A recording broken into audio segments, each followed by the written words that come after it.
Hi singers, my name's Amy Poole and today I'm going to talk about two things. One is how to increase your range and two is how to not break, how to not have that horrible cracking sound where you just flip into falsetto and completely lose control of your voice and lose friends probably if they're listening to you singing like that.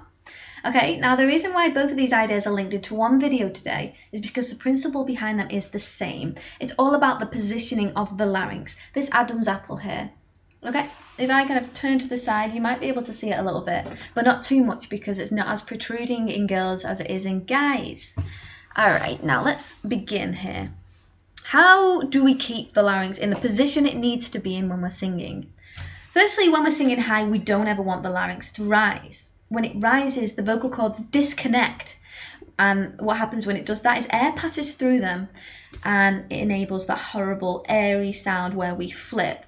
I'll give you an example. And I don't know what to do. Did you notice how it sounded horrible and strained? My larynx was too high and I actually cracked a little bit to begin with.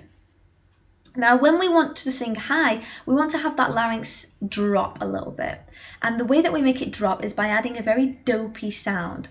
Okay, now I'm talking in my normal voice like this. If I talk in a dopey sound, it sounds very much like this. So talk in your normal voice, you will feel that your larynx is roughly around here in its natural position. And then as you talk in a dopey voice, it suddenly drops so much. Even though I'm talking higher, it wasn't even going up at all. It's just staying in the same position like this. There's absolutely no strain doing this. If there's strain doing that, just lay off a little bit. It does take quite a while to get used to it. But essentially, if you're feeling your larynx drop as you sing higher, you're doing it correctly. As long as you feel no strain and no pressure here, we never want the swallow muscles to get involved. That's another video for another time. But let me just do a scale where I keep my larynx high. I'm doing it incorrectly, and it sounds horrible. Here it goes.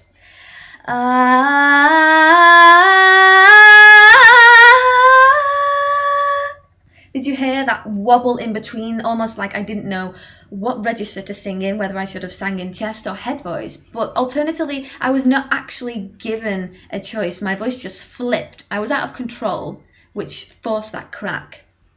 Now, if I do that same scale again, by keeping my larynx low, there shouldn't be a crack happening there. And I should smoothly transition from my chest to my mixed and to my head voice. Here goes.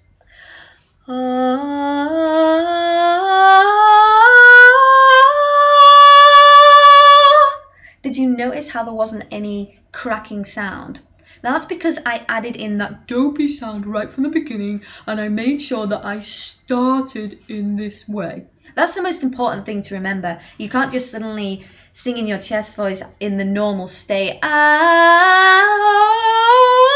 then just kind of switch in between to that dopey sound. It doesn't work like that. What I want to teach all of my singers, and what I do teach all of my singers, is to start right from the beginning. I hope this video helped. I'm sorry that it's so brief, but I kind of want to get the point out there quickly. So thank you so much for watching, and please follow me on Twitter. It's Singing with Amy. And I'm not just saying that to promote myself. I genuinely want you guys to write to me, tweet to me with any issues, any videos, any blogs, anything at all to do with singing that you'd like me to take a look at, and I'll be happy to do that. Thank you.